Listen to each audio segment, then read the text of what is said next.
Muy buenas, ¿qué tal? ¿Cómo están? Bienvenidos a mi canal. Yo me llamo Rodrigo Blanco Calderón y como les había anunciado ya en el programa anterior, he comenzado una serie de conversaciones con escritores contemporáneos que admiro mucho, cuyo trabajo me interesa mucho. La semana pasada comenzamos con una conversación con Pedro Ugarte a propósito de la reedición de una de sus novelas, Una ciudad del norte, que bueno, el video tuvo muy buena recepción y me estimula todavía más a continuar. Y hoy tengo la gran alegría de conversar y de presentar también para ustedes a un escritor que también admiro mucho y que da también la circunstancia de que es un gran amigo a quien también aprecio. Me refiero a Juan Carlos Chirinos, escritor venezolano que ya tiene mucho tiempo radicado aquí en España. Yo apenas soy un recién llegado, ya Chirinos tiene bastante tiempo acá, afincado sobre todo en la ciudad de Madrid, y eso es algo que refleja muy bien su más reciente novela, Renacen las sombras, publicada por La Huerta Grande. Acaba de salir hace poquito tiempo y es una novela donde está toda la poética de Chirinos a tope, a su máximo nivel y su máxima intensidad. Y bueno, quería aprovechar de la excusa de esta publicación para hablar, por supuesto, de la novela, pero también para hablar contigo, Juan Carlos, sobre tu proceso de escritura, sobre cosas que siempre a los lectores en general y a los lectores en particular de tu obra, por supuesto que nos va a llamar la atención. ¿Cómo estás, Juan Carlos? Muy bien. ¿Qué tal? ¿Cómo estás, Rodrigo? Buenos días. Muchísimas gracias por la invitación y por conversar conmigo después de haber conversado con ese titán español que es Pedro Ugarte y que me hayas puesto a mí en segundo lugar aquí detrás de él. Me parece una maravilla. Estoy muy agradecido y bueno, y agradecido, por supuesto, siempre de que me ayudes a promocionar mis libros. Y claro, ya bueno, ya lo dijiste, tenemos una amistad. La verdad que la gente puede pensar que tenemos muchos años de amistad, pero realmente nos conocemos desde hace como 3 años, me parece a mí. Nos vimos la Sí, primera vez en la vida en el aeropuerto de Barajas, viajando a La sí. Palma, ¿te acuerdas? Hace 2 años, 2 años. Hace 2 años fue, ¿no? Imagínate tú. Pero bueno, ya siendo venezolanos, nosotros somos confianzudos. Sí, sí, exactamente. Bueno, Juan Carlos, fíjate que, bueno, renacen las sombras, ¿no? Para quienes somos venezolanos o conocedores de la música venezolana, el título de inmediato ataca la memoria musical y uno empieza a tararear la letra, la canción de Moliendo Café de Hugo Blanco. Y bueno, quisiera comenzar por el principio, como decía Aristóteles, ¿no? Comencemos por el título. Cuéntanos qué te llevó a hacer esta especie de gran homenaje, entre los varios homenajes que hay en tu novela, a esta canción tan fundamental de la cultura venezolana.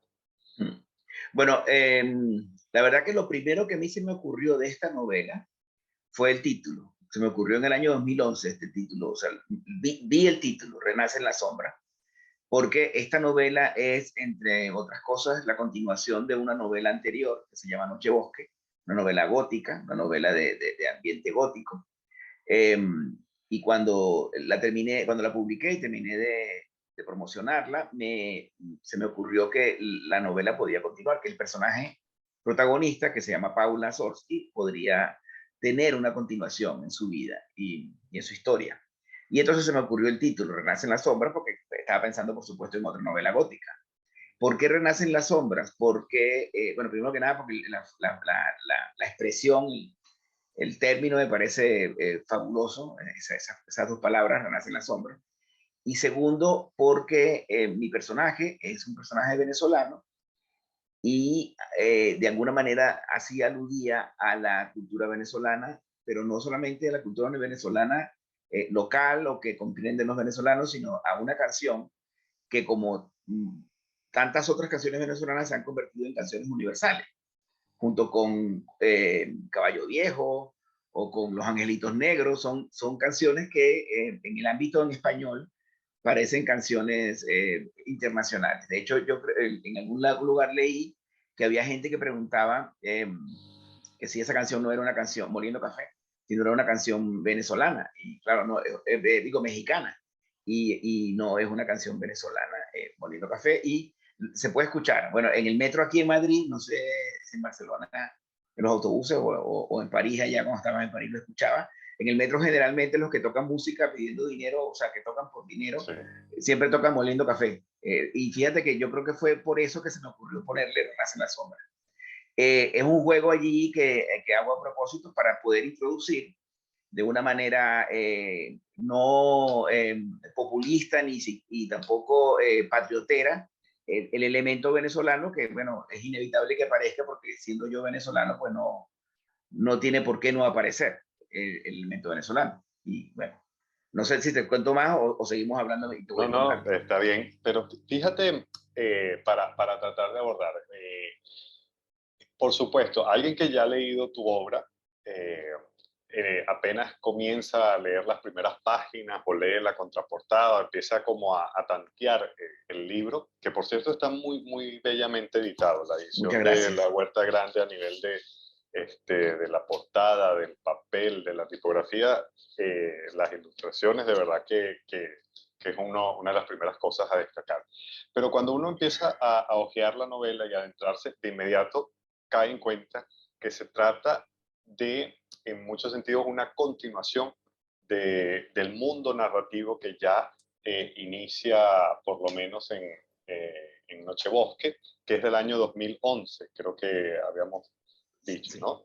Fíjate que lo comentamos en privado cuando yo leí Nochebosque, es una de tus novelas que más me ha gustado, es un universo de verdad fascinante y si no me equivoco no es una novela tan extensa, ¿no? Y da la impresión efectivamente que había quedado mucho en tu imaginación, en el tintero para continuar esta historia. Sin embargo, yo creo que no es obligatorio haber leído Nochebosque para poder disfrutar de Renace en las sombras, ¿no?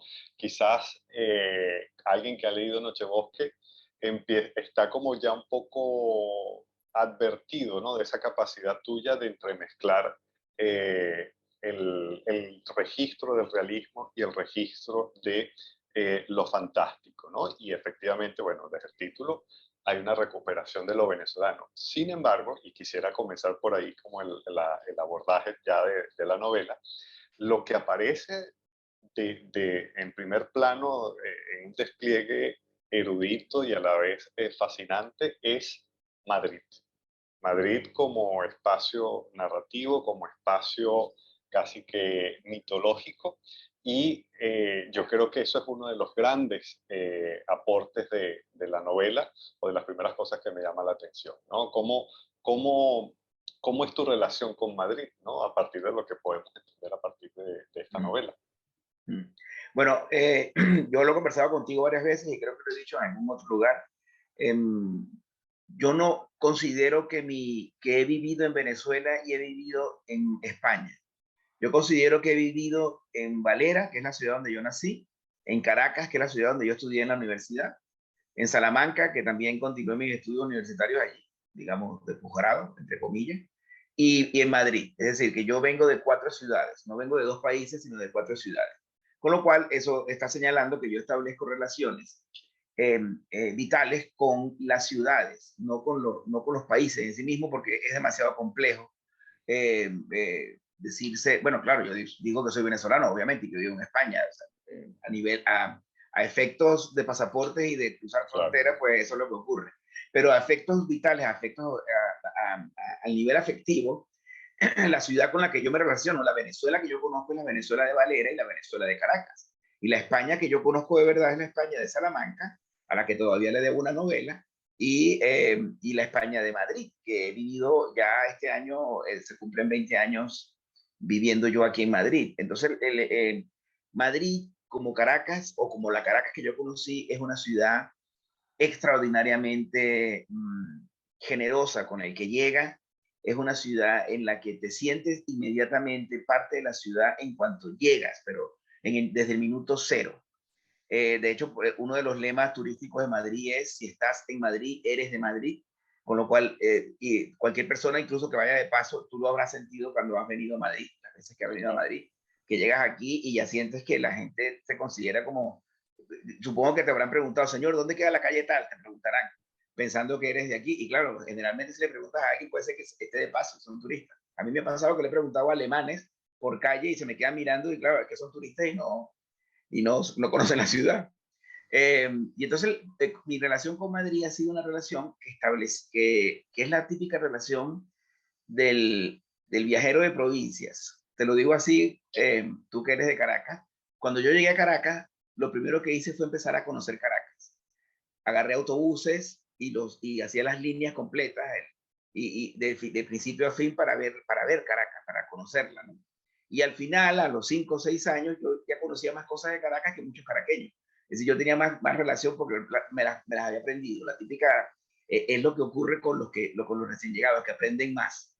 Fíjate tú que citaste a Aristóteles, y Aristóteles la gente pensará que es un representante conspicuo de Atenas y no, Aristóteles es un extranjero en Atenas. Aristóteles es un meteco que llaman, es macedonio y entonces, pero Aristóteles se convierte junto con Platón, claro, que sí es ateniense, en el símbolo de la cultura ateniense y la cultura griega por extensión. Bueno, Y entonces, eso es muy, perdón, sí, dime, perdón. no, que es muy cierto porque tú, a ver, cuando nosotros hablamos y hablamos de Caracas, tú me empiezas a hablar de esquinas de Caracas que yo no tengo la menor idea de que se llaman así. O sea, eso es totalmente cierto, ¿no? Que se Disculpa que llaman te haya así y por interrumpido. qué se llaman así además. Además, no, no, no, por supuesto. Bueno, pues lo mismo pasa con Madrid. Yo llegué a Madrid y Madrid, claro, que es una ciudad un poquito menos inhóspita que Caracas, aunque para mí Caracas nunca ha sido una ciudad inhóspita, yo la he disfrutado muchísimo. Eh, Madrid es una ciudad mucho más extensa y mucho más, se puede curcutear más en ella. Entonces yo, además, con el trabajo que yo hago, que es dar clases particulares y dar cursos de educación literaria, he tenido oportunidad de moverme por muchos lugares de Madrid. Una de las quejas que yo tenía con algunas novelas que leía de ciertos escritores de América que ocurren en Madrid es que son escritores de América que escriben sobre Madrid sin conocer Madrid. Y entonces hablan de la Puerta del Sol y del de Cibeles. Y todo ocurre allí, porque claro, no conocen nada más porque conocen la parte del turista. Con lo cual, a mí siempre me pareció que habría que hurgar más como voz extranjera que cuenta Madrid, habría que hurgar más y habría que seguir el ejemplo, por supuesto, de Galdós, que tampoco era madrileño. Y Galdós, me lo imagino a él también pateando la ciudad, curucuteando Madrid para escribir su novela. Y lo mismo hizo, pero en otra medida, José Gil Fortún, cuando escribió El Julián, lo ubica en Madrid y en el Madrid que él conoce en ese momento. Blanco Fombona no escribió exactamente sobre Madrid, pero en sus diarios también habla mucho de Madrid y se ve que conoce. Entonces la relación que uno establece con una ciudad es una relación de amor y de odio a veces. Yo la verdad que no he estado nunca en una posición de odiar Madrid profundamente porque aquí me ha ido generosamente bien. Y quizá peor me fue en Caracas en los últimos años en que me quedé sin trabajo y era muy difícil, la vida se volvió más difícil y había decidido o regresar a Valera, mi ciudad, para vivir allí, o irme del país, que fue lo que ocurrió, no me fui del país, claro. Pero fíjate, y creo que es uno de las ambigüedades y de los valores de tu novela, es que un personaje como Paula Sorsky eh, regresa a Madrid, porque es que nunca llega como por primera vez, por lo menos en esta novela, ella regresa y conoce con una propiedad los nombres de las calles, la disposición de todas las historias que hay detrás de cada una de estas esquinas, que eso le activa a ella incluso una lectura un poco mágica de la ciudad. Ella tiene la impresión de que sobre Madrid es lo que plantea la novela. Yo no, te quisiera preguntar si eso tiene algún sustento histórico, que Madrid está como construida sobre un gran cementerio. Hay toda una especie de tensión constante entre un batallón de soldados de otra época, una iglesia que para ella no es una iglesia, sino un galeón español encallado en el medio de la ciudad. ¿De dónde vienen esta fundación mítica de Madrid? Que eso es muy borgiano, Fundación Mítica de Madrid. Y un poema de Borges que además te lo dije a propósito, que no te gusta la poesía mucho. Fundación Mítica de Buenos Aires.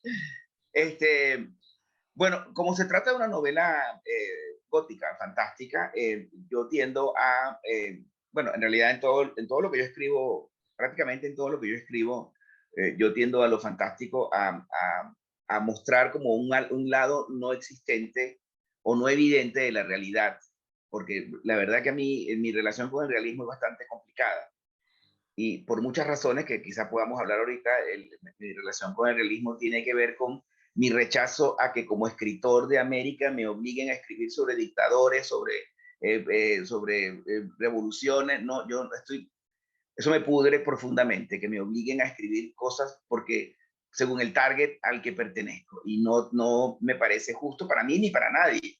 El escritor vive en el mundo de las palabras y puede escribir lo que le da la gana, con lo cual yo he optado por tergiversar la realidad, por violentar el realismo, no la realidad, el realismo, utilizando elementos fantásticos que además son como hereditarios en cierto sentido, porque hay un gran autor que lamentablemente poco conocido en el mundo en español y en el mundo en general, que es nuestro querido Julio Garmendia, que es uno de los grandes narradores de literatura fantástica en español y no hemos sabido nosotros los venezolanos promocionarlo como se han promocionado a Roberto Arlo, a Borges o a Félix Hernández, que en eso los argentinos y los de Cono Sur son unos maestros de promoción.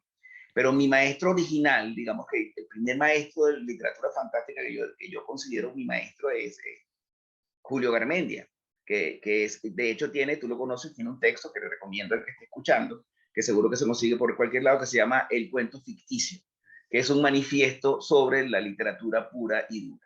Entonces, a partir de ahí, de esa concepción de la literatura, yo hago una novela sobre Madrid y me imagino algo que podría ser completamente probable, que debajo de Madrid hay una gran necrópolis que yo llamo Solicum, en la que viven todos los carpetanos, que son los prerromanos de esta zona, los carpetanos que vivieron aquí. Entonces hay una gran necrópolis, no un cementerio, es una necrópolis, una ciudad de muertos. Y ahí eso me da muchísimo juego.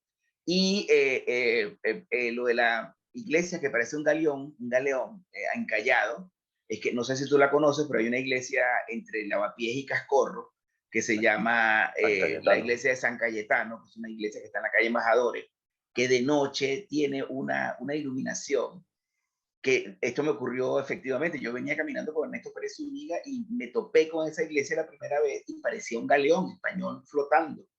Y yo dije, pero esto parece un barco, esta iglesia no parece una iglesia, parece un barco. Y entonces, claro, cuando pongo a personaje a caminar por ahí, lo que ve es un barco y escucha ruidos del mar, ruidos del puerto, porque está ante un galeón. Fíjate, creo que ese registro de lo fantástico y de lo gótico, que sin ningún permiso se intromete a alterar los registros del realismo en la literatura, es uno de los, creo yo, uno de los grandes logros de tu novela, ¿no? Y sucede, por supuesto, en Madrid, sucede también en esa incursión en Caracas de los personajes de Fanny y de Paula cuando están... Sí, porque no hemos aclarado que la novela tiene o sea, ocurre en tres lugares, sí. En Valera, en Madrid, en Caracas y en Madrid. Pero sí. Valera y Caracas le dedico menos espacio. Sí, la novela transcurre principalmente en Madrid con incursiones por movimientos temporales en Valera y en Caracas, pero en esas ciudades también vemos episodios donde la realidad trastabilla, se ve alterada por las leyes de lo fantástico y de lo gótico, y lo que me gusta es que en ningún momento condesciendes o tu narrador condesciende a tratar de racionalizar o de explicar o de retrotraer esa ruptura de lo fantástico al zócalo de lo real, ¿no? Y es algo que ya habías hecho, por supuesto, en Noche Bosque, pero también lo haces en Gemelas, y esta novela también hace un pequeño guiño a Gemelas en uno de los párrafos, ¿no? Pero Mm, fíjate, ahora que has hablado de Julio Garmendia, otra de las cosas interesantes de tu novela son los guiños, los homenajes muy sutiles que haces a figuras como Eugenio Montejo principalmente, pero también a José Antonio Ramos Sucre, ¿no? Y lo haces un poco como a modo de contrabando. Cuéntame cómo es para ti manejar estas influencias, estas lecturas de la literatura venezolana ujú, ujú. que terminan, no sé, quizás convirtiéndose como una especie de inconsciente narrativo y poético para un escritor como tú. Qué bonito. Bueno, voy a decir dos cosas antes. Muy bueno eso que acá, ese término lo voy a utilizar conceptualmente. La realidad trastabilla. Qué bueno eso. Imaginarse la realidad trastabillando es da para mucha reflexión literaria que genera literatura. Así que apúntalo por ahí que si no te lo robo. Este, lo otro es que yo dije que Julio Garmendia era mi primer maestro en la literatura fantástica, pero yo quiero agregar que inmediatamente junto a Garmendia, yo tengo que citar siempre a Edgar Allan Poe, que lo estoy leyendo desde que tengo como 8 años, y una historia realista fabulosa, de realismo fabulado, de fábula realista, de William Makepeace Thackeray, el de la Feria de las Navidades, que se llama La Rosa y el Anillo, que es una historia extraordinaria, imaginaria de dos reinos distintos, pero en realidad es una historia realista, porque está escrito en tono realista, pero es una fábula, con una hada vara negra y con magos y con magia y todo, pero en realidad es realista. Eso para mí ha sido siempre, yo he leído ese libro millones de veces. Este, lo que yo hago, a mí me ha molestado mucho siempre, y el otro día di el ejemplo de un libro que me molesta mucho por eso. Me ha molestado mucho siempre los escritores que escriben para que uno se sienta o para que uno sienta todo lo que ellos han leído. Escritores que escriben para que uno vea que tiene una gran biblioteca, no para que uno vea que saben escribir. Entonces yo eso llamo a esos libros, no me acuerdo si yo inventé ese término o me lo dijeron, ahora la verdad que no sé si lo estoy robando, libros bofetadas, es decir, libros que vas leyendo y te dan una bofetada en cada página, porque te dicen, no sabes esto, no sabes aquello, no has leído a este, no has leído a aquel. Eso me molesta, me parece de una pretenciosidad absoluta y me parece una suprema memez estar demostrándole al lector que uno ha leído mucho porque viene de fábrica. Si usted es escritor, se supone que usted lee mucho, es obvio. Es una cosa completamente. Es como decir que un médico no sepa anatomía. Un cirujano tiene que saber anatomía porque sí, y no te lo demuestra a cada paso. Bueno, entonces yo lo que hago, lo que yo trato de hacer siempre es eh, dejar colar elementos literarios, autores, libros, frases, de tal manera que el que no conozca esa referencia no se sienta agredido y el que la conozca adquiera un nivel más de interpretación, como un grado más profundo de interpretación. Y entonces por eso meto frases, meto referencias. Bueno, que esto no es una cosa que yo hago original mía, eso es algo que se ha ocurrido toda la vida. Incluso creo que Brahms, en una de las sinfonías, homenajea al principio de uno de los movimientos otra sinfonía de Beethoven y lo acusaron de plagio. Y entonces Brahms contestó, hay que ser imbécil para no darse cuenta de que es un homenaje. Obviamente uno siempre está haciendo homenaje a los grandes maestros o a los que uno considera sus maestros de la escritura. Entonces yo cito, claro, y una cosa que sí hago, que yo supongo que tú también harás en un momento, o lo has hecho en algún momento, que es que yo saqueo, y lo confieso, saqueo todo lo que puedo la poesía venezolana, que desde mi punto de vista es el arte literaria que ha alcanzado mayor desarrollo en nuestra literatura, la venezolana en particular. Entonces, porque hay enormísimos poetas. Solamente con nombrar a Eugenio Montejo, que yo ayer noche estaba pensando que es una verdadera pena, una verdadera lástima que Eugenio Montejo haya muerto tan pronto, porque es un autor que merecía el premio Cervantes y merecía el premio Nobel, obviamente, porque su poesía cada vez es más grande. Y claro, eso yo por supuesto siempre recurro a la literatura venezolana, pero eso no quiere decir que no recurra también a la literatura del resto de los países en español y a la literatura universal. porque te lo digo, todo lo que yo como escritor soy dueño de todos los libros que están en mi biblioteca, vengan de donde vengan. Fíjate que, no, bueno, creo que la propia novela refleja muy bien todo eso, o sea, toda la estructura fantástica gótica, eh, yo creo que sería inconcebible en tu caso, bueno, y entre todos los que venimos después, sin una lectura atenta, por ejemplo, de Edgar Allan Poe, por nombrar uno de los autores que ya tú acabas de citar, ¿no? Y las referencias literarias en clave a la poesía y la literatura venezolana son, son, son la contraparte, ¿no? De esa lectura y de esa formación que es tan amplia para todos nosotros, ¿no? Ahora bien, fíjate, para entrar ya en un aspecto, en la propia anécdota de la novela. Renace en las sombras es una novela que toma su título de una frase de la canción Moliendo Café, pero Moliendo Café dentro de la novela es un restaurante muy selecto que el personaje de Paula Sorsky se propone abrir, ¿no? Y ese restaurante como espacio y es el día de la inauguración como tiempo son el punto hacia dramático hacia el que va a sentirse atraída toda la novela, ¿no? Eh, y desde ese punto de vista arrastra también uno de los rasgos más importantes de la novela tuya, que es el mundo de la comida, de la gastronomía, de los sabores, ¿no? Y te hago la pregunta, ¿tú cocinas, compartes estos saberes y sabores de Paula Sorsky por la gastronomía? Porque el libro de verdad tiene como esa dimensión eh, que, que, que es impresionante, ¿no? Para alguien como yo que se limita a masticar y alimentarse.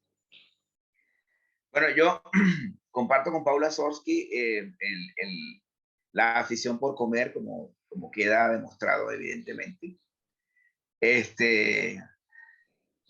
Pero me han preguntado varias veces esto y la verdad es que lo he estado pensando. Cada vez que me lo preguntan, lo pienso más y lo sigo pensando. El escritor no tiene que saber de lo que escribe. No tiene que ser un perito en las profesiones, en los saberes y en lo que y en los acontecimientos profesionales de lo que está dentro de su libro. Lo que tiene que saber es palabras. Tiene que saber dónde van las palabras que describen eso. Esto estaba pensando en Homero.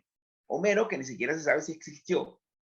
Si hubiera existido siendo ciego, pues difícilmente hubiera podido ir a Troya a luchar con los aqueos o contra los aqueos. Sin embargo, en las escenas de violencia y las escenas de políticas en la que los principales generales discuten sobre las cuestiones políticas, es decir, sobre lo que van a hacer ellos, eh, son tan veraces, tan verosímiles, que uno se lo puede imaginar claramente. Bueno, entonces, en ese sentido, la respuesta fácil es no, yo no sé nada de cocina, Rodrigo. Es decir, yo sé de cocina, sé cocinar arroz blanco, que me parece que es el plato más difícil de toda la historia. Un buen arroz blanco es la cosa más difícil de hacer. Y sé, ahora soy un especialista en hacer pollo manguacate, que es un pollo con mango y aguacate que me queda riquísimo, que cuando vengas te lo voy a preparar. O si yo voy, te lo preparo allá en tu casa.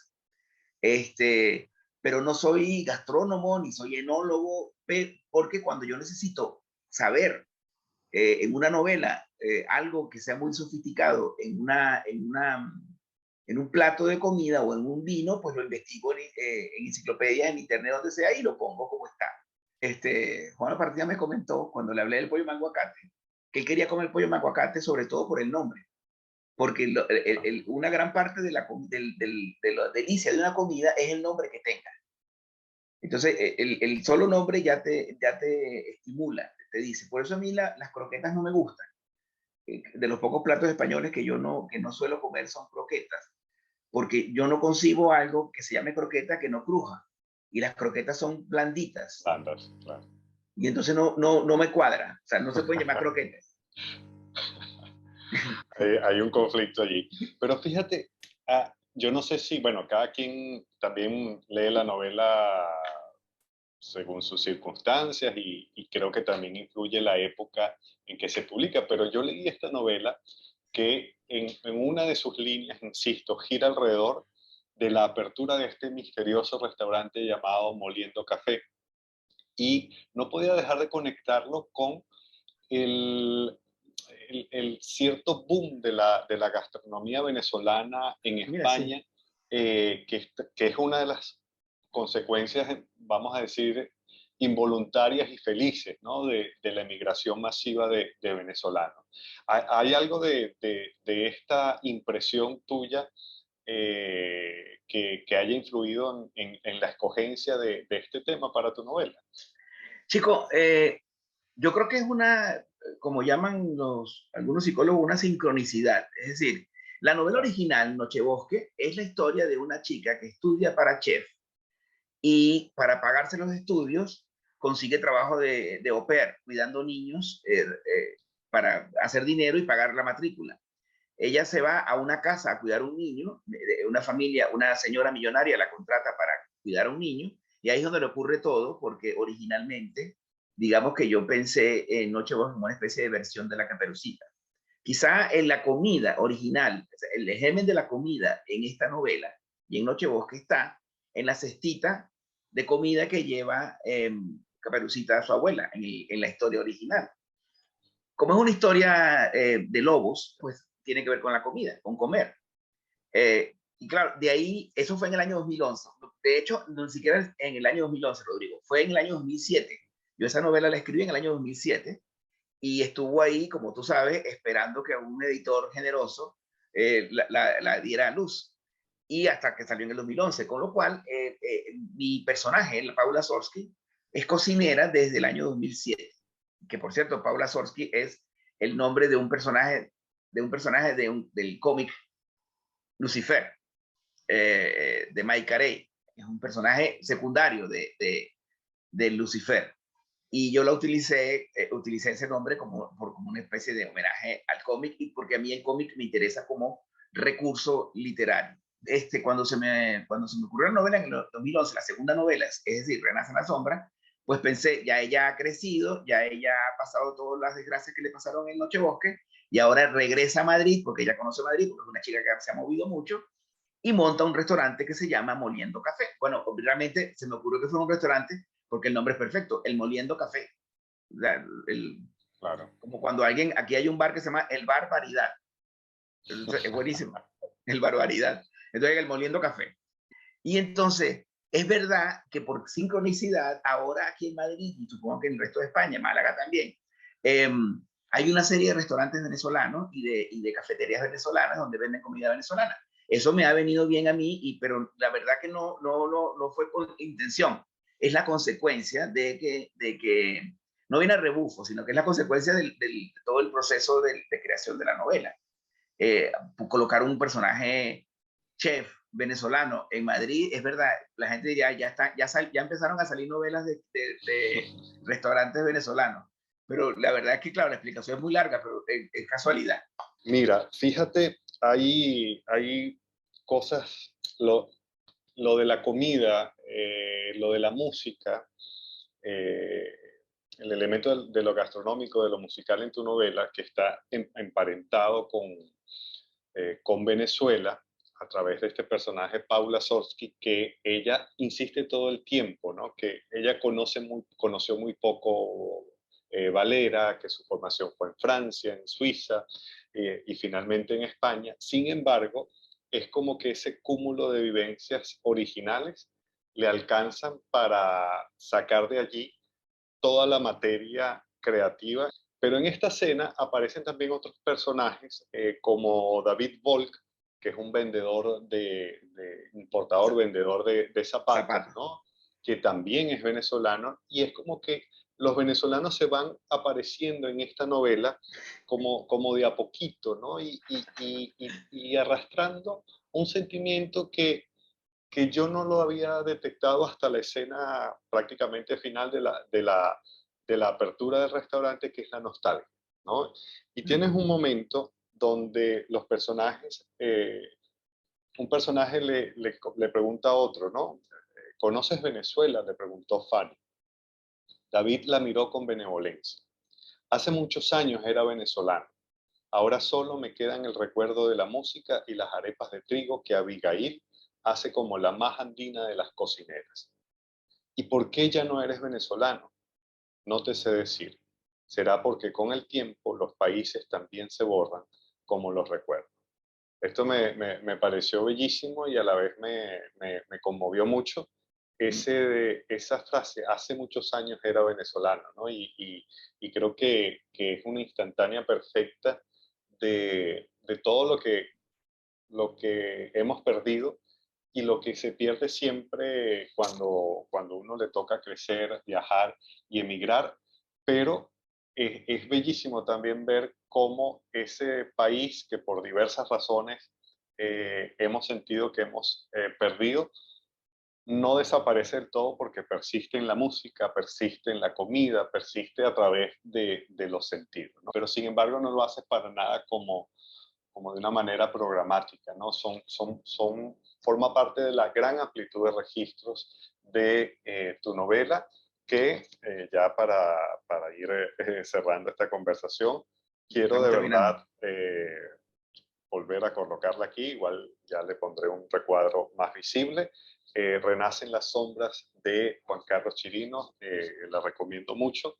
Es una novela que por una parte en sí misma es una lectura cautivante, con muchas capas que tocan muchos sentidos y a la vez creo que es como una continuación, Juan Carlos, del trabajo que ya vienes haciendo temática y estilísticamente en novelas anteriores como Nochebosque, también como Gemelas, ¿no?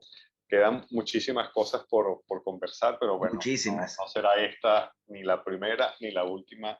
Y Eso no sé espero. si quieras cerrar tú parte de la conversación con algún comentario, una invitación a tus lectores. Quiero decir que es muy bonito eso que acabas de decir sobre la nostalgia de la patria, porque en el fondo uno no se da cuenta de que los países no existen sino dentro de uno. Solo que cuando uno vive en su propio país no se da cuenta de que el país no está afuera, el país está dentro. Y cuando uno se va del país, se da cuenta de que lo que se va con uno el país completo.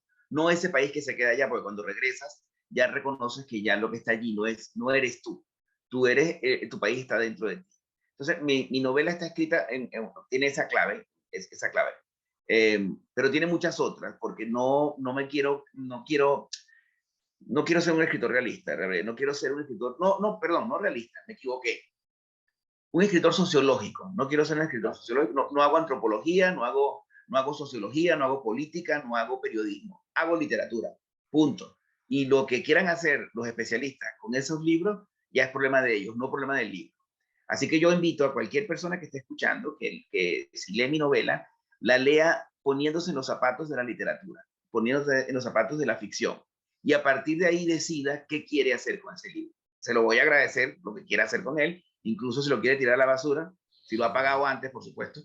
Y bueno, nada, agradecerte, Rodrigo, muchísimo de verdad lo que estás haciendo por la literatura en general y por invitarme, por supuesto.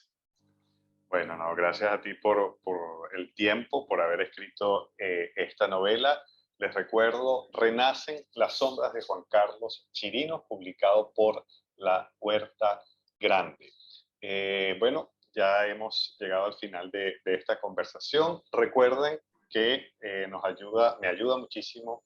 Si les gustó este video, por favor, denle like. Aprovechen y suscríbanse al canal y así tendrán de entrada la notificación cuando haya nuevos videos y nuevas conversaciones literarias. Y bueno, nos vemos en la próxima. Hasta luego. Hasta luego. Gracias.